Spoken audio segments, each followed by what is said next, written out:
اعوذ باللہ من الشیطان الرجیم بسم اللہ الرحمن الرحیم الحمد للہ والصلاة علیہ ما بعد۔ پچھلے 2 دن سے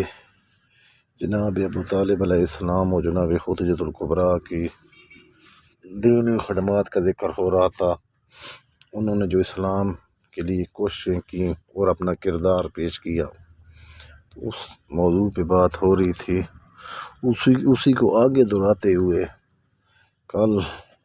اور پرسوں 2 دن کچھ بتایا ہے اور آج تھوڑی سی بتا دیتے ہیں ان کے بارے میں۔ تو یہ محسن اسلام جو ہستیاں ہیں جنہوں نے اس امت اور اسلام کے محسن ہیں کہ ہمارے لیے انہوں نے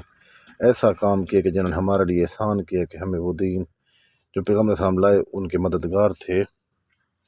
ان کا یہ کام جناب ابو طالب علیہ السلام کی خدمات کو مسلمانوں نے بہت ہی ظلم کیا کہ ان کو نعوذ باللہ کافر قرار دے دیا۔ اور اس کی وجہ کیا تھی؟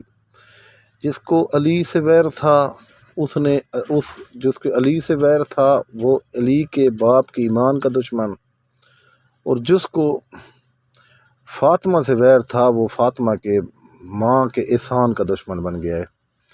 جو امت کے حقیقی ماں ہے جناب خدیجہ الکبریٰ، تو ملا اس کے متعلق بتاتا بھی نہیں ہے، اور جن لوگوں کی اولاد بھی نہیں ہوئی تھی معذرت کے ساتھ اس میں کوئی شک و شبہ نہیں ہے کہ جناب عائشہ اور جناب حفصہ اور جناب ام سلمہ وغیرہ جتنی بھی رسول اکرم کی بیویاں تھیں ان کی اولادیں نہیں تھیں، لیکن ملا ان کو تو ہر دفعہ کہتا ہے کہ مومنین کی ماں، مومنین کی ماں۔ اور جو حقیقی مومنین کی ماں ہے، جو حقیقی طور پہ جناب فاطمہ سے سادات کی خاندان شروع ہوا ہے، جناب فاطمہ زہرا ہی حقیقی ہماری ماں ہے، اور ان کی جو ماں ہے وہ حقیقی ہماری ماں ہے۔ جو حقیقی ماں ہے اس کے متعلق بتانے سے ملا کو تکلیف ہوتی ہے، جو حقیقت میں ماں ہے اور جن کا لوح محفوظ پہ نام بھی نہیں تھا کہ ان کو اولاد ہوگی، تو ان کو تو ملا ام المومنین کہتا ہے۔ تو وہ بھی حقیقت ام المومنین یقیناً ہیں، لیکن حقیقت میں جو ام المومنین کا حق ہے وہ جناب خدیجہ الکبریٰ سلام اللہ علیہ کو ہے، جو حقیقی سادات کی ماں ہے۔ حقیقی سادات کی جو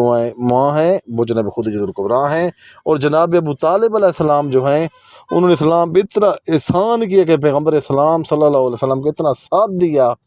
اور لوگوں نے نسبت صحابہ کو دیکھ کر تو کہا کہ صحابہ کا احترام کرو اور ان کی فضائل بیان کرو اور ان پہ کوئی تنقید نہ کرو، معاف رکھنا۔ تو جناب ابو طالب علیہ السلام تو رسول کے چچا بھی تھے،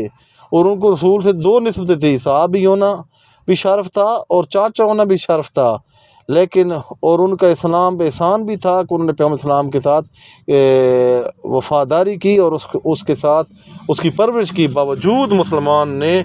ان کی احترام نہ کیا اور نعوذ باللہ ان پہ کفر کے فتوے لگا دیے۔ وجوہات صرف ایک ہی نظر آتی ہے، جس کو علی علیہ السلام سے محبت نہیں تھی تو اس نے جناب ابو طالب علیہ السلام کی عزت نہیں کی، اور جن کو جناب فاطمہ کے دن کے دلوں میں اہمیت انہوں نے جناب فاطمہ کے ماں کے احسانوں کی پرواہ بھی نہیں کی۔ اللہ کی ذات ہمیں کرے کہ ہم ان ہستیوں کو سمجھیں اور ان کے کردار اور پہ عمل کرنے کی ہم کوشش کریں۔